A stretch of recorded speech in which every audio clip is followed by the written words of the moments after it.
And we're live. All right, it's my favorite part of Tuesday All right. Yeah. Why is that? because we get to learn and we're live and we get to talk on the air. So a lot of fun. That sounds like tons of fun. Right. All right. So do you want to introduce us? Yes, I think it is my week. So we'll get ready for the show. This is episode, what are we on now? 104, I believe. And today's topic is how to not onboard a client, or mistakes that you can make onboarding a client that you want to avoid. And this is Brain 10, where we brainstorm 10 ideas, usually 11 or 12 ideas twice per week to help you grow your business. On Tuesdays, we always talk about problems that maybe we have in marketing or social media or just business in general. And then on Fridays are always new tech products and services. But without further ado, my name is Aaron. My name is Christian. And my name is Franklin. Oh, cut out there a little bit on my side, but it's all right. I think Christian has number one, so if you want to get us going, my computer's being a little weird, so that's why it's kind of flaking out a little bit, but hopefully you can hear me. Yes, really. What Wi-Fi are you on, Aaron? I am on TWC 5. I would switch it either to 5G or BitBranding. Yeah. Okay. Hopefully it doesn't disconnect you. Are you still here, Aaron? Aaron? All right. Yep. I'm here. It looks like it changed. Cool. Okay, awesome. All right, so number one, and none of these are in any particular order or anything. These are just things that we came up with. So number one is you don't set realistic expectations and goals. Sometimes this could be a little bit tricky, especially if you're starting out. I know maybe we did that. We made that mistake of maybe setting expectations or goals that really weren't attainable or weren't reasonable goals for us. And to be honest, it's just we were basically testing the waters and see how we could do things and how we can improve. But something that you really do want to, is have those reasonable and attainable goals from the get-go. So your clients are not trying to fill the blanks, and you have to make yourself accountable for all the milestones before onboarding a new client, and make sure that you have those expectations and goals in place, and set some dates for specific things that have to be done. Set dates for specific things to be done by. Yeah, I think that is huge. And onboarding a client could be, and just so we clarify, onboarding a client could be anything from a website or a logo or monthly retainer. It could be any of those processes. So this all applies to that. Yeah. And my number two, that the first one that I have is your sign-up process takes too long. We've all tried to work with somebody. It's like, hey, take my money. I want you to help me. But then it just drags out for days, sometimes even weeks. And that lowers the quality of the product, and it really hurts your brand. Are they going to want to do something in the future? Even if you do produce a quality product, if they're not going to get it done in a timely manner. So definitely number two is to make sure that they can get your service easily and get started with it quickly, because there's a reason that they're purchasing it, and sooner is definitely better than later. Right. So I guess that will be make sure that you know what you're doing when you're onboarding a client or you can get a new client. Is to make sure that you have that written down and set in stone, so you know exactly how to follow and do all that. So yeah. Right. All right. So I guess I'll go to mine. Mine is you don't set boundaries. Basically, what I'm saying, what I mean by that is that you don't set your personal boundaries originally, like when you start out with a new client. Because a lot of times in our field and any other sole proprietor entrepreneurial like type industry or any, like, I guess you can say any one of those jobs that someone that is on their own doing what we do, if you don't set the boundary of, hey, after a certain hour, I don't answer my phone for business because it's time for family, or I don't work on Fridays, but I do work on Saturdays, but not on Sundays. If you don't set those personal boundaries, I guess that's what I should say. Set personal boundaries outside of your business boundaries. That way, if your client is trying to reach you on Friday and you're not answering your phone because they don't understand or know that, hey, I'm trying to get in touch with Aaron, or I'm trying to get in touch with Christian, but neither one of them are answering their phone. It's, well, they didn't tell you that they don't work on Sunday, so they don't work on Mondays. That would be a really good way to mess up morale between you and your client, Yes. and or alleviates the stress on you if you don't set that boundary and they continue to call you outside of the hours of what's comfortable for your spouse, or what's comfortable for you, because you might have some other things that you're doing that are not work related that work continues to interfere with. That's a good one. Yeah, I agree 100%. Let's see. Number 4 is you aren't transparent about your process. And this, when you have that kickoff meeting with your new client, it's typical for entrepreneurs or agencies to, and I kind of touched upon this a little bit on my previous one, which is to have an estimated timeline of when the project it's going to be done. But you need to make sure that your client understands everything that goes through your whole process of how you're working. And the reason why you want them to make sure that they understand it is if something comes up and you fall behind schedule, your client is going to be more understanding than, you said this is going to be done by this day, blah, blah, blah. But if a client understands that, a website, there's a lot of contingencies that can happen. There's things that it's out of our control sometimes, and it's sometimes hard to hit that goal.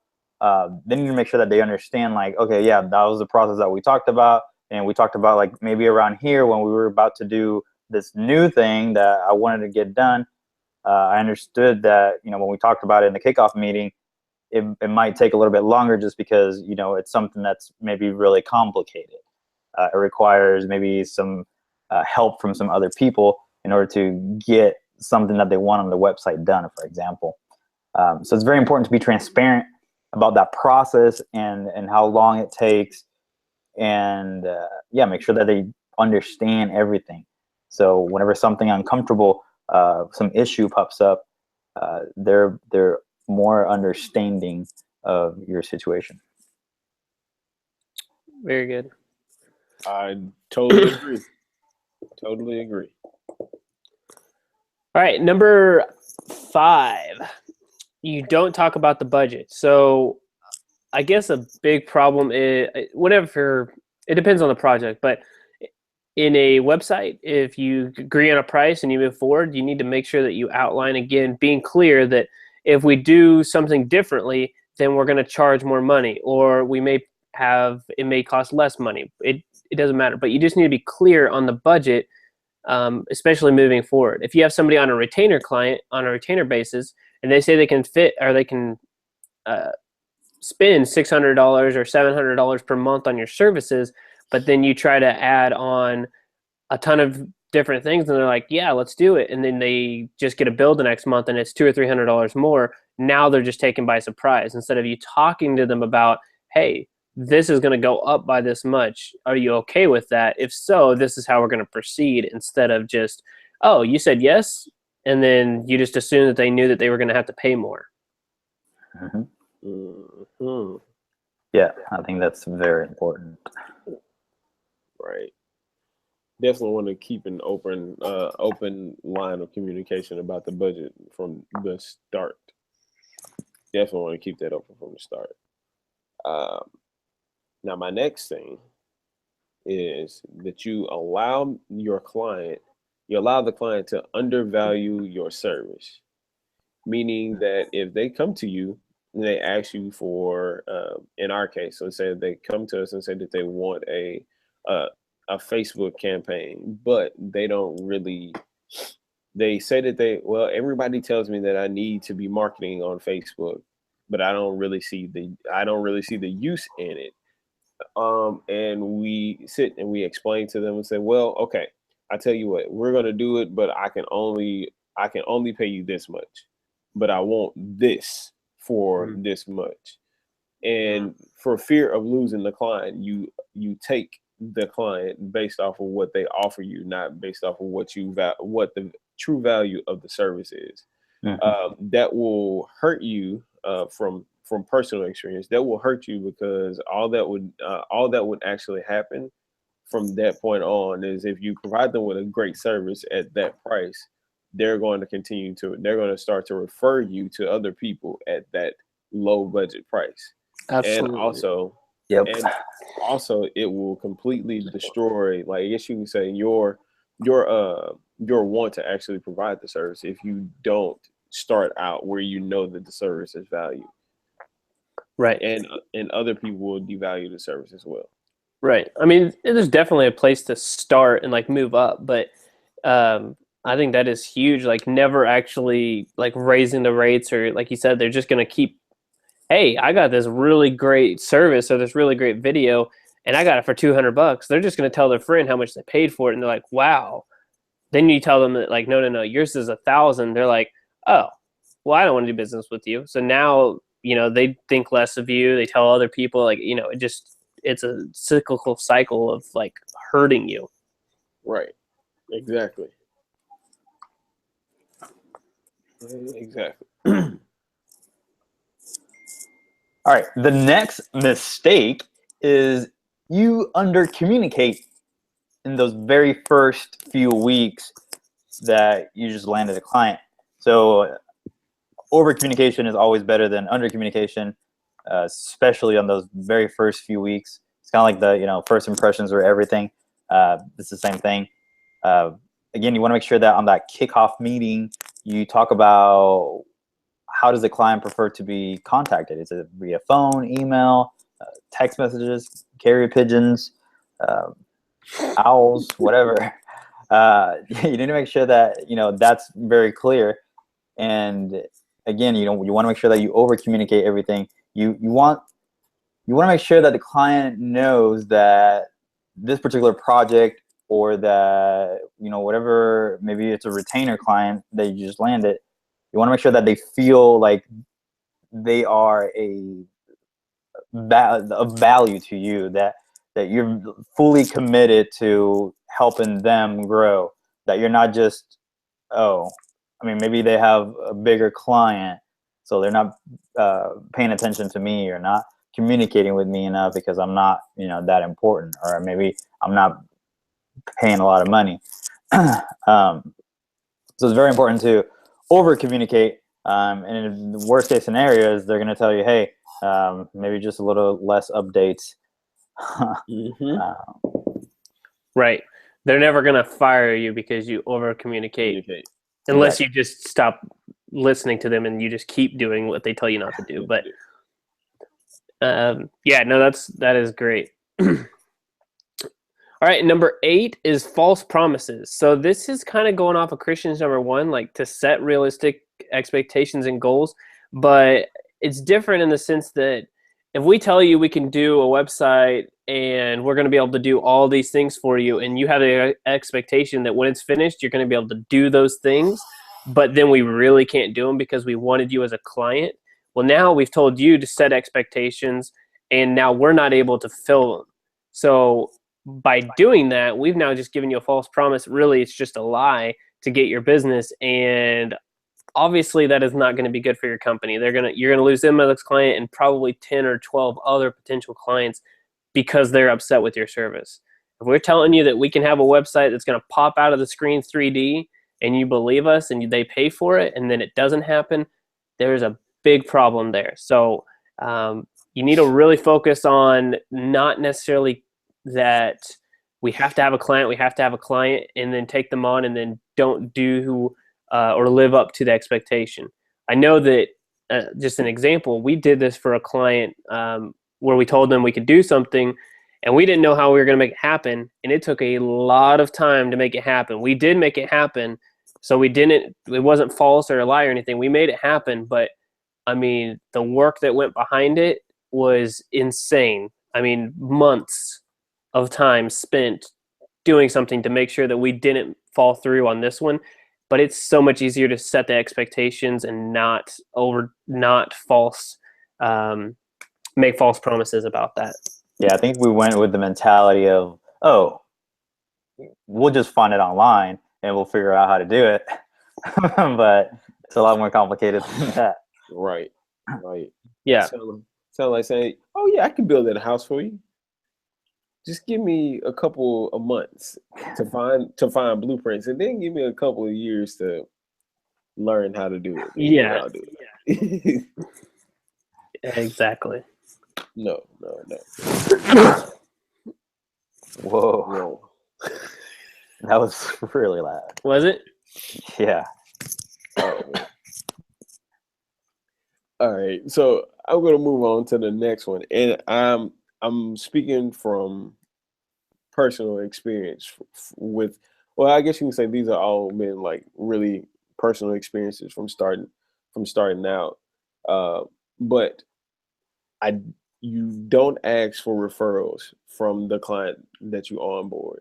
Now, let's say this is an example of that you onboarded this new client and you've done everything, all the other 8 things that we've talked about correctly, and this client is completely like happy with your service, and all they do is talk to you about it. They praise you to your face, and you do not ask for referrals. For some reason, I know for personally that there have been times that I didn't know that I was supposed to say, hey, do you know anybody else that's in your field or in your circle that might need the service that I've provided to you? And that is a direct lead into growing your business. Now, somebody like new to the entrepreneur's world wouldn't know that unless you sat and read a bunch of books, or you at least been playing the game of entrepreneur for a year at least, to generate leads. That would be the perfect way to do it. Is just ask the person that you've already satisfied to gain that lead. So that would be a big no to not ask for referrals. Yeah. Yes, that is huge. All right. My last mistake is you don't provide immediate value. And this is something a little bit tricky for us. I mean, I guess depending on the client and the kind of work that goes with that particular client that we're onboarding. But usually if it's a social media campaign, an advertising campaign, that usually takes a little bit for us to really tell them like, hey, this was a success, blah, blah, blah. Like, we did great with this campaign. Because, I mean, there's a lot of data behind it. There's reports that have to be done. At a quick glance, you could say like, yeah, this was successful because we reached, so and so many people. We engaged so and so many people. But you want to make sure that, right there at the beginning, you have some quick win project. I know whenever, I guess we've done this, but on a smaller scale, I guess. But for example, we onboard a client, maybe the first thing that we do is create new graphics for their Facebook cover photo and profile photo. Like, that's like the very first, like the first day we did that for a client, and they were like, oh, okay, dang, you guys are, on the ball. Like, you're already providing value to me. Mm-hmm. So that's a great way to kind of get your clients thinking that, that's going to be, that's going to be a constant thing with us. Like, we're always going to be trying to improve your product. We're always going to try to help you, and you want to try to do it as quickly as possible. So the minute that you get that client signed in, try to do something quick. Try to do something that will maybe impress them. Maybe not something huge. Like, it could be like just a cover photo, but it'll be something that they'll be like, okay, wow, these guys are actually already providing value. It's like the first day and they're already providing value to me. So I'm going to piggyback off of you and say that, like, since before I was onboarded to be a part of the BitBranding team, I noticed that both of you guys, like, because you both gave me like immediate tips whenever we had our one-on-ones. Both of you guys gave me some advice, and that is, knowledge is extreme value. Because if you can, what do they say in church? If you can teach a man, if you can give a man a fish, he can eat for a day. But if you teach a man a fish, he can eat for a lifetime. Like, so, like, basically what I'm saying is, like, providing your knowledge about your skill set is another way to actually provide value. Yeah, that's true. Yeah, that was good. Good insight. I was not expecting that twist of it, but that is value. That is real value. All right, and number 11, my last one for the mistakes, is to not establish the best way to communicate. We kind of talked about this inadvertently with a couple of other ones, but this is one that I did want to focus on. Franklin kind of hit on the, they don't work on Fridays, or that, the best time to talk to them is like in the mornings. And we kind of hit on this a little bit, but just establishing right up front, look, this is the way that we want things to be done. If it's a quick message, text message. If it's something that needs to do with the company and it's going to be something that we need to know about, it's email. If you don't understand it, phone call. And if worst case scenario, you don't understand it, phone call, email, text, and we're in the area, or like, we live in the same hemisphere or something like that, then we go and meet in person. It's just like that progression of how we communicate. But like not having that set up, and then you just send them a text message and say like, hey, are you going to take this picture? Or they ask you via text message, hey, what's going on? And it's Saturday at 7:00. And you're like, well, I'm not going to respond to you right now. Now they're upset because they had the expectation that you're their client and you're supposed to be there at all times. So I think just figuring out that best way. If it's an emergency, heck yeah, call. But you have to set that up within your own company of how you're going to do that and how you guys handle it. I love it. I love it. Love it. Yeah. So what I'll do is I'll go on to my last one. And it's, you don't show confidence in your work and knowledge, which leads your client to controlling the service that you provide. Now, what I mean by that is that you don't show the client that you know what you're talking about by like your demeanor and or the speech which you portray whenever you're onboarding a client. Now, they might want to work with you based off of your personality, but their confidence in your knowledge and your delivery is basically making them want to control like whatever it is that you're doing for them. Perfect example of that is if you go to the doctor's office and you live with your cough and you're the one coughing all the time, but you go to the doctor and you ask the doctor, hey doctor, what's wrong with me? And they say that you have a cold, and you're like, oh no, it's bronchitis. But the doctor is the one that's knowledgeable about it. But because your confidence in the doctor, you don't acknowledge the fact that he knows what he's talking about. So you want to establish confidence in your product, your knowledge base of your particular skill set, and make sure that your client doesn't try to come in and do your job for you. That makes sense. Mm-hmm. I think that's something that I feel like people know that we know what we're talking about just because we're always online talking about everything, in our industry. I mean, we're doing Brain 10, talking about this kind of stuff. We're doing tip for tip and telling people, about everything that we do, basically. So I guess, I guess I feel like people know, at least for us, that like, okay, these guys know what they're talking about because they have hundreds of videos of content and they're constantly talking about, everything that they do. Exactly. But I mean, I'm looking at it as an outsider. Like if I look at another agency here in Allen, and I go to their Facebook page and I don't see videos, I don't see their faces, I don't know who they are. Like, yeah, I don't you don't want to work with them. Exactly. Right. You wouldn't want to work with them.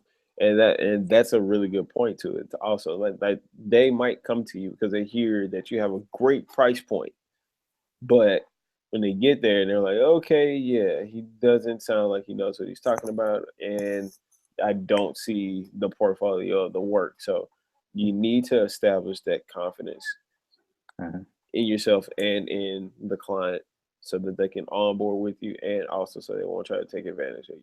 Right. I think that it would be helpful for our company, and just kind of talking to this kind of spur of the moment, but I feel like people or consumers need a place to go to figure out if other marketers know what the heck they're talking about. A lot of times business owners have no idea who a good marketer is and who isn't. They can just tell like who knows their stuff and about what they're talking about. And I feel like we have an advantage to understand, like, okay, there are certain companies that, there are direct competition. They produce good stuff. We're competition with them, but at least they're a good company to go with. Whereas like there's other people in town that they can talk the talk, but they are definitely not walking the walk, and you're just going to be wasting your money. So whether they go with us or with somebody else, we just at least help them and point them in the right direction.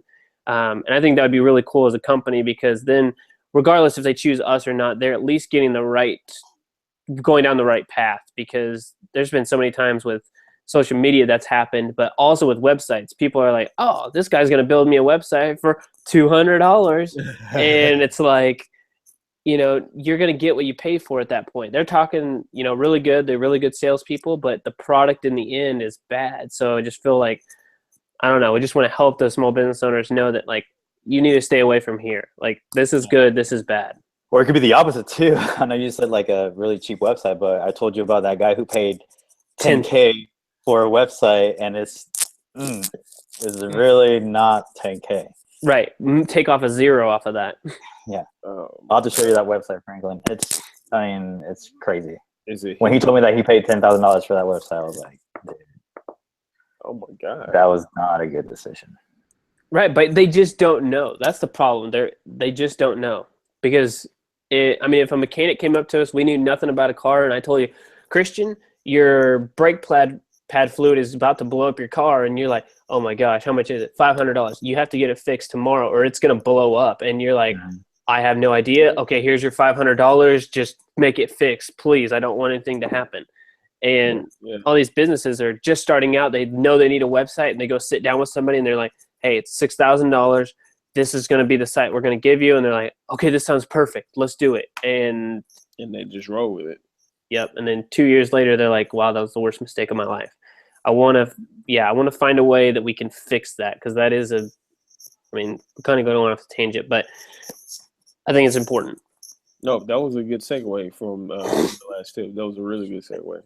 I enjoy talking about things like that, because that's probably one of my number one like pet peeves whenever I see someone that owns a business and they don't have a proper brand. They don't have their social media presence is non-existent. All they're doing is holding the account, or they made the first step and buying the domain for their website, and all they're doing is just parking it because they don't want to foot the bill to actually pay someone that knows what they're talking about and has the knowledge to actually build the site for them. Like it's bad, and they don't realize it, but like they are stifling their business by doing those things. Yep. Good episode, guys. I don't know if you guys have anything else, but it sounds like we're wrapped up here. We gave you guys 12 great tips on mistakes that you can make onboarding a client. Hopefully you don't make them now, and you can grow your business by using this list. But that is all we have for this week. Our next episode is Friday at 2:30 Central Daylight Time, where I'll be there. My name is Aaron.